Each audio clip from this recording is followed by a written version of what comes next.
In the wake of these stories we're hearing about infidelity, here is one that is turning heads. One psychiatrist says that a boy who was raised by a nanny could grow up to become a womanizer. Ty Hernandez has a story.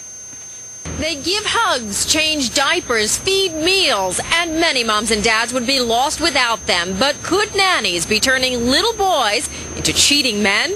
According to a controversial new book, the answer is yes. Dr. Jeffrey Gardier has read up on the work of British psychiatrist Dennis Friedman, who claims having a nanny can lead a boy to become an unfaithful husband. Breaking it down, what he's saying is you have two important female figures in your life that bring you comfort. So as an adult, to get that same comfort, you need more than one woman. You need more than your wife or significant other. And therefore, you may have mistresses or a mistress. Kind of like having your cake and play date, too. The theory does have roots in psychoanalysis, but critics are quick to point out there's no research to back it up.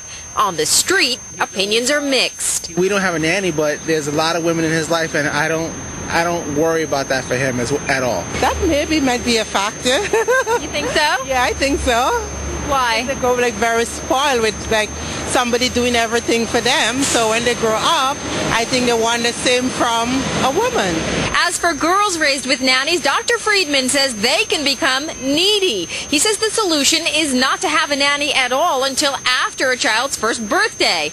Others say the solution is to ignore the doctor altogether. On the Upper West Side, Ty Hernandez, Fox 5 News. Okay, we are back with Ruth Houston, an infidelity expert for Examiner.com, psychotherapist and relationship expert Jonathan Alpert, and marriage expert Elisa Bowman, who's the creator of the Project HappilyEverAfter.com. What is your reaction to this story?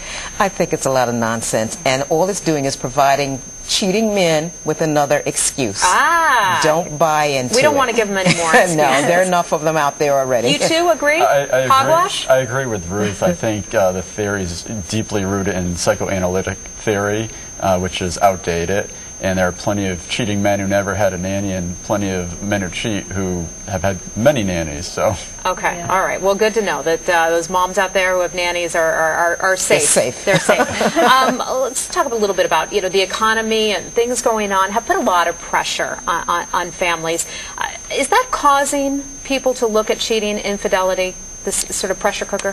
One of the things that I've seen is that in times like this, what happens is that people turn to feel-good things. So we've got drugs, alcohol, sex goes along with it, and that includes sex outside the primary relationship. It sounds like escapes. People are looking for escapes in a tough economic times. When your marriage isn't happy, you're more likely to look for happiness from somebody else. And so the economy is one more stressor. Marriages become, not always, but they can become unhappy because of stressors. Having a baby is a stressor.